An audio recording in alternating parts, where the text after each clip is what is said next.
cool. Best candy. Um, One eternity later. I'd say Oreo. Waiting. The whole wide world of candy and you name a cookie? What is it? Does that not count? No, that's a cookie.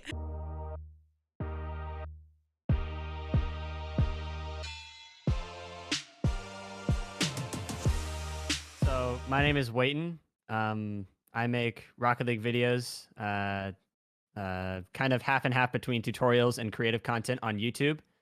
But I'm starting to expand out to other platforms as well.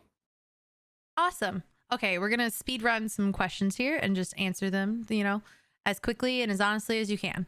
All right. All right, cool. Best candy. That's already a tough one because that's our there's so many good ones. I'd say Oreo.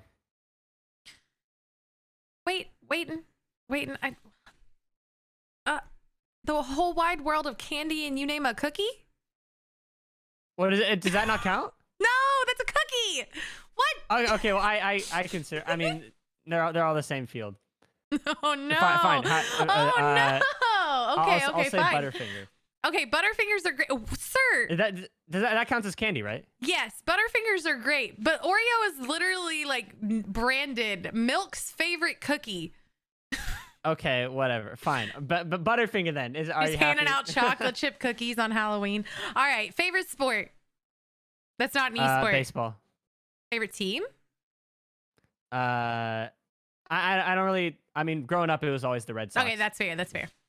I get you. It used to be football for me, and I used to root for the Saints, and now I'm like, I play video games all day. I don't have time to watch sports. I don't even. I couldn't name more than a few people on the roster now.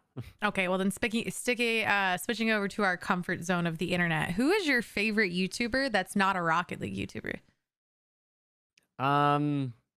If you watch content that's not Rocket League, that was an assumption. Yeah, I do. There's just one YouTuber who's like, it's very niche. His name's Captain Disillusion. He makes like VFX type videos where he debunks like viral videos to see if they're real or fake. I think it's super cool. Oh, that sounds awesome. Let's check that out. Okay, waffles or pancakes? Pancakes. Good choice. I'm going to ask you. I'm going to repeat a question here because one day I'll get the right answer. What is your least favorite condiment? I'm really not a big fan of condiments in general, but my least favorite I'd say is like mustard.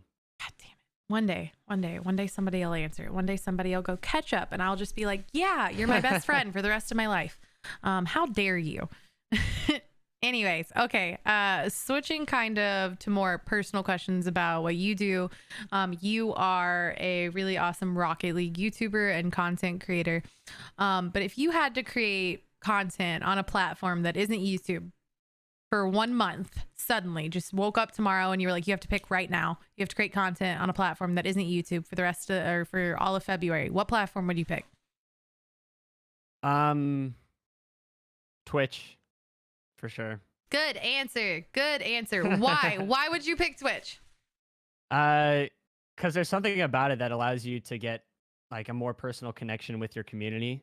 And it's also helps you sustain your community, whether it be like with YouTube, in order to be successful, I feel like you have to have a lot of big numbers. But with Twitch, you can still be successful with some smaller numbers, and it can be just as fun. That's really fair. However, on the flip side, as you probably already know, once you get that audience on YouTube, it is easier to transition to other platforms. Yeah, for sure. I think YouTube would probably be the hardest. I think YouTube still stands above the rest as the hardest out there to, get good at. But if you can build an audience on YouTube, they will follow you to the ends of the earth. And by the ends of the earth, I mean cringy TikTok videos and anything you want to create. Yeah, but switching to Rocket League, you play Rocket League, right? Sometimes, course, maybe. Yes. What do you think is the most overhyped item in the game?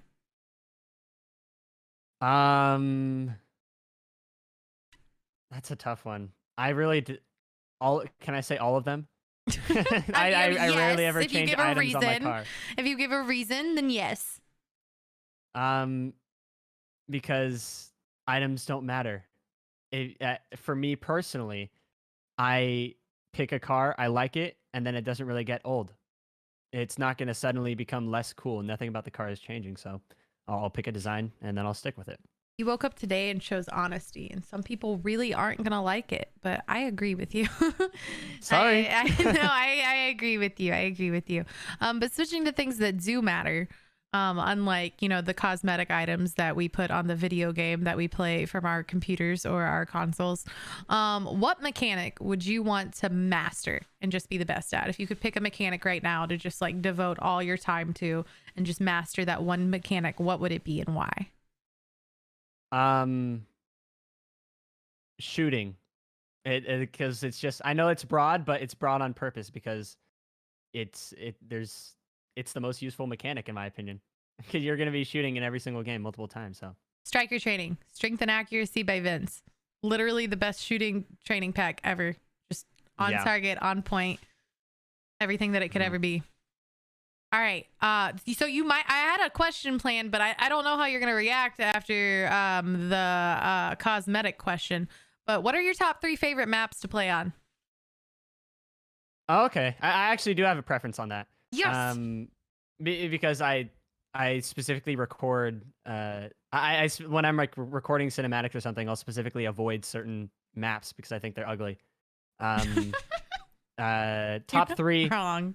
would be Champions Field, Manfield, so like kind of 2 standard ones, and Forbidden Temple. Oh, Forbidden Temple, I think out of all the new maps that have come out over the last like year and a half is the best. Is the absolute best. It's out of all the new ones, it 100% is. Like just the lighting and the mood and everything is so cool. Well, it's one of the maps that like I noticed because and you probably do the same, or I don't know if how often. So I have to turn my graphics down when I'm streaming a lot. Just because you could have the best computer in the world and somehow if you have all your graphics on Rocket League, your game is just stupid. But it's one of the maps that I've noticed the most that when I turn off like everything for it, it still looks amazing. I know. It still looks amazing. Nothing, you don't look at it and you're not like, "Aw, it's lost. It's lost." I didn't think anyone would notice things like that. And then I'd forgotten. I did a video and I like had all my graphics up and I forgot for a couple days and I was streaming and I had them all the way up and people were like, "Wow, the map looks so different. The map looks so cool." And then when I turned them off, they were like, "Wow, it's just there. It's just bland." Was about Forbidden Temple or like the other one? No, about the other ones. About the other ones. Like people notice 100%. because I think so many of the like pros who stream obviously have all their graphics turned down. And so when people come from there, they're not used to seeing like all the graphics turned up during gameplay. During gameplay. And so they notice when you turn them on and off. But with Forbidden Temple, it just looks great no matter what. Which is awesome. But yeah, speaking of, you know, YouTube or Twitch and streaming it like that, you are absolutely blowing up on YouTube. You're 200K plus subs and no signs of slowing down anytime soon. And you recently announced that you're going to be doing this full time. So how does that feel? It's really relieving, honestly. I mean, it's kind of crazy because 2 years ago, like when I first started, it was less than 2 years ago. I already had some editing experience, whether it be from like media classes in high school or just editing for fun on my own. But like as I was starting to do YouTube, I kept pushing myself to get better and better at editing. My main motivation was to make better videos, not necessarily for the purpose of getting more views or subscribers or anything. That was kind of a side thing, but I was just trying to like improve my own skills. And then all of a sudden the views and subscribers came along with it. And I was like, wow, this benefit is way better than I thought it would be. So now it's kind of like transitioned to half and half to where I'm actually trying to grow as a creator as a whole, which is why I plan on branching out to more platforms and stuff now that I actually have the time to, since I'm going full time. Yeah, quality. It's quality over quantity. And just like quality over just like pushing stuff out to push stuff out. And I think you're one of the YouTubers and content creators who really does focus on quality, and it shows. And it's showing in your growth as well. So that's a big up on you. Your content is really good and it stands out. But having, made this transition to having done it part-time and now you're trying to do it, full-time and branching out to other platforms, do you think you're still balancing things well? Or what have you switched the most to be able to still time manage well? It's mainly, I mean, obviously when I was doing this at the same time of being in college, it was mainly like the stress factor that made it most difficult because I had like to focus on YouTube and everything, and then like 6 other classes, like just the fact that they're on my mind and I have to worry about them. I couldn't imagine. Yeah, when I'm like working on a project or something, I'll get like an email from a professor and something, and then it's just like it gets me out of focus for like a few minutes, and then I have to like get back in the zone and start working on it again. It's just the stress was the biggest issue. So now that I have only this one sole purpose of growing as a content creator, just everything's simple. Yeah. What advice would you give to somebody, trying to like balance life? Like you handled it really well, creating good content while you were in school and with things like that. What advice would you give to people who are in school or balancing work and things like that? I think, I mean, at least for me, what got me through it was the quality over quantity thing. It was just try and push myself to become a better creator, not get more numbers, because that's something that will come along as you become a better creator. Obviously, you're going to get more numbers most of the time. So, so when the numbers do end up dipping, that shouldn't demotivate you unless that is your deciding factor. And if it does demotivate you, then that's where the issue is, and just tells you that you need to focus on yourself and the actual content that you're producing. You'd be surprised how rare that mindset is, or like how early on you're figuring it out and how positive of a mindset it is. So it's really good to hear that coming from somebody who is growing on platforms, just kind of like re-drilling that in. Hey, don't focus on growth right now. It's refreshing. It's really refreshing. And I think it, again, is what helps your content stand out. But speaking of your content, which is, Rocket League focused, and like you said, it's either creative or it's gameplay or it's mechanics or things like that. What is your favorite collab that you've done so far? That's kind of tough because I haven't done that many collabs. But I know what it is. It's my guess which player is not a pro video, because that was fun. Like just the whole process of it, to where I went in a private match and I was playing with 5 other professional players from 5 different teams, meaning like they don't really have any like planned chemistry between each other.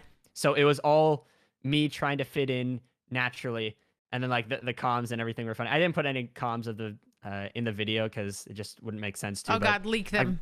It was a great time, like recording there and then recording with the content creators. Like I got to work with so many people on that video, and it turned out really well. Who is somebody you would love to collab with if you do more collabs in the future? They can be Rocket League or non-Rocket League. Or both. It's kind of tough. I feel like there's a lot of like entertaining people on Twitch that like a lot of I don't know, like just for as a random example, like Ludwig or like someone else in that general area, where they can be entertaining without any editing. And that's something that I feel like I don't really have the skill for that yet. I can't really just entertain an audience without having some sort of post-production behind it. So when people can do that, I find it that much more impressive. So I feel like collabing with someone like that would be super cool. Did you see that he was actually talking about Rocket League the other day on stream? I didn't, no. Yeah, it was kind of nutty. I think it was 2 days ago. 20,000 viewers, and he was sitting there talking about Rocket League for a little bit. I only caught like a tail end of it, but he was talking about Rocket League, and like you came in and the chat was just being like, man, Rocket League as an esport is so difficult and so complicated. And it's amazing to see how, people outside of Rocket League can appreciate how hard Rocket League is. I know. Versus like you go into Rocket League chats and it's like, that's easy. I could do that. I have 50 hours and I can triple flip reset Musty. What about you? Uh, It's so diverse. You get people who are like, this game is so hard, and then other people who are like, how am I not GC? It's just Yo, no, no, crazy. no, no, no. And it's crazy because as somebody who is purely on the streaming side for the most part and is just now starting to Oh branch yeah, out you on other really things. see all of that. Yeah. Yeah. So, but especially, so I got to see the before free to play and a lot of the like immediate free to play and post. And no, that's exactly how chat goes. You'll be scrolling and somebody will be like, wow, you're really good. And half the time now I'm always like very careful. Like free to play has like bruised me so much with the new people coming in that I never know if people are being serious for a second. So I'm just like kind of like take a breath, you know, like stare at the chat, any other context. Am I actually playing decent? But people will come in and they'll be like, oh, hey, no, you're playing really well. And then somebody will come in and be like, you're absolute dog water, dude. What? But then it'll flip and it's just different context. Like somebody will ask, like, it's just like a flock of different birds. Like it's not just crows or pigeons. There's just a flock of different birds. You just drop the bread seed on stream of like mentioning how many hours you have. If you ever want to see the diversity of people in the community, just like mention for 1 second, just be like, I have X amount of hours. And you'll have people either be like, wow, that's a lot. You're really good for that many hours. Or people being like, wow, that's a lot. You're really trash for that amount of hours. Or, oh God, I've been able to do what you could do 50 hours in. And you know, I used to not believe people when they'd say that because it just didn't seem possible. But then these free to play, like in their DNA Fortnite kids came into Rocket League with a lot of experience of spending all days playing games. We've been in a pandemic, so they have a lot more time to play video games. And there's a plethora of YouTube videos from content creators like yourself who teach them how to play the game really quickly. So now we actually have people coming in going, I have 100 hours and I am Diamond 3. And I don't know how to react. I mean, it's almost not fair because they have all this knowledge already ready for them. Whereas like when I started way back then, like a lot of, I remember looking back at like a camera settings tutorial from like 2017 or 2016. I think it was 2016 back when I first started. And it was like, so much of this information is just considered completely wrong by today's standards. And it's just crazy how like the free-to-play players that are just starting recently, they already have all this knowledge and they can improve so much faster than I could when I first started. Well, yeah, because there's so many videos that aren't just saying, hey, here's a mechanic you should focus on. You know, there's one saying, hey, here's the don'ts. You know, and even as somebody who like I'm obviously not on your all skill level, but it's something that I say to people who come in too, because there are people who are really, really good at mechanics because of YouTube videos and because of watching content creators and pro players who come in and they're like, yeah, well, I can literally air dribble. And I know they're not lying because I've actually seen them do it, you know, in matches or something like that. They're like, I can air dribble, I can flip reset, I can musty, and I am stuck in silver 3. And I'm just like, because you should not be focused. And it's not impossible anymore. It's not really lies anymore. But that's the only thing they focused on. And that it just doesn't make sense to start out with those sort of mechanics. Like, cool, you can do that. Now, did you just want to learn it just so you can say you can do it, or did you actually want to rank up? Yeah, like, do you actually want to rank up? But yeah, no, like it's been wildly different. But yeah, the communities can be different, and the reactions, and everything there. But speaking of people doing the right or wrong things and the different game modes that they play, talking about game modes, if I told you right now, if I was like the full law enforcer and I was like, you can only play one game mode for the rest of forever, and that's the only game mode that you can make content around, what game mode would you pick? 3v3. 100%. Oh, come on. What would you pick? I'd probably pick Rumble. I don't think there's enough. Okay. Well, listen, no one takes it yeah, seriously. you can't actually expect me to pick that. No. I get it. Why would you pick threes? Just because it's the most competitive mode in my eyes. Like I mean, it's not like it's any 2s or 1s or any harder. If anything, they're even harder. But like with 3s, it's just a lot of the main rules about rotations or mechanics or going for certain things just apply so much more than they do in 2s and 1s, because With 2s and 1s, there's a lot more exceptions. Like, yeah, if this happens, then it's okay to do that. But with 3s, it's like there's specific strategies that you can use, and it's almost like at the highest level of play, it's almost like a rock paper scissors match where like one strategy works better than another, but then this one works better than that one, and it becomes so much more complex when it's 3v3. See, we're gonna make you play nothing but 1s for a month, and then you're gonna talk about complex get so gameplay.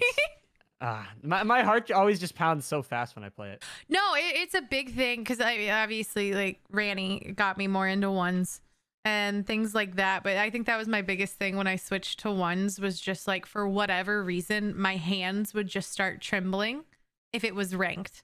Like I could do viewer 1v1s or I could do casual, but the second I got into ranked 1s, my hands were trembling. And I don't know if it's because we all, like, even though we say we don't, we care about rank a little too much. You know what I mean? And we're all just like shaking and we're like, but what if I'm not actually the rank that I am because my 1s rank is so far below? It's not like it matters anymore. Psyonix made all of our 1s ranks higher. I know. I placed in the GC. I was like, huh? It was like my highest rank that I placed in. I wonder if that's gonna stay the same next season, because that was a little. It was a little bit of a jump. It was a little bit of a jump. I mean, for us content creators though, we have to like. I feel like we have to worry even more about our ranks since we're gonna get roasted even more for it if it's lower than normal. Yeah. Literally every time I come in and people are like, why don't you play 1? Like, you love 1s. Why don't you play 1s on stream as much? And I'm just like, 1, because you guys are distracting. But 2, because if I lose this rank, it actually hurts my feelings. It's when it's personal. And I think it's that mentality of this is solely on you. This is solely you playing. That's like, even if you're a positive streamer who doesn't blame your teammates, or content creator who doesn't blame your teammates or things like that, like if you lose the 1v1, there's no excuse other than a mistake that you made or like your gameplay. And so it's just a lot of like, we're all a bunch of little sensitive gamers and we don't want that. We don't want that. Some blaming on teammates is somewhat mentally healthy, but like too much is too much. But like with 1s, you can only put the blame on yourself, and for some people it's like it's just too much. And in fairness, I have the worst 1s teammate in the world, and we got to have some words. But okay. So I think I rambled on about game modes enough. To wrap this up, like we were saying, you are doing so well. You are doing so well on YouTube. You are starting to branch out into other content. You know what I mean? You're starting to branch out and do other things, and you're at least wanting to time manage that. And you just made this, jump to full time finally, and it's doing really well for you. And we talked about how it was for you balancing it with school. Give advice, if you have any, to anyone listening or watching. What's your advice for anyone who's like hovering on that line of making that jump to full time? It's kind of tough because even for me with the amount of success I have currently, I was still kind of on the fence between, do I go full time or do I continue with school?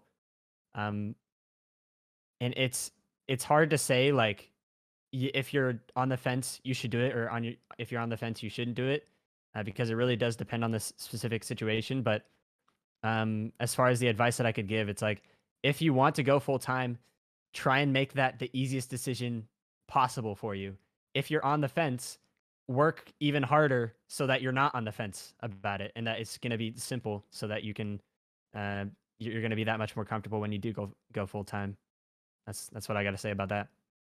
Yeah, no, and I think that's really good advice. I think just when you start working harder on the thing that you're thinking about jumping to, it shows you also if it's worth it and if that's what you're wanting, because I feel like a lot of people make the mistake of going, I'm going to do this full time before they know anything about it. And there's nothing wrong with full sending stuff. There's nothing wrong with full sending it. If you know, but there's a lot of people who don't. And so it's really good to hear, someone saying, hey, work harder at it, work harder until you're not, wondering if that's what you should do. And that's what you do. And that's what you're continuing to do. Guys, you can find WAYTON on YouTube. You'll find that link below. I will get WAYTON's TikTok, so I can also tag him in the TikTok that is going live on this. And thanks. And no, but thank you for doing this. And thank you for hopping on. Of course. Thanks for having me. Of course. Thanks for watching, guys.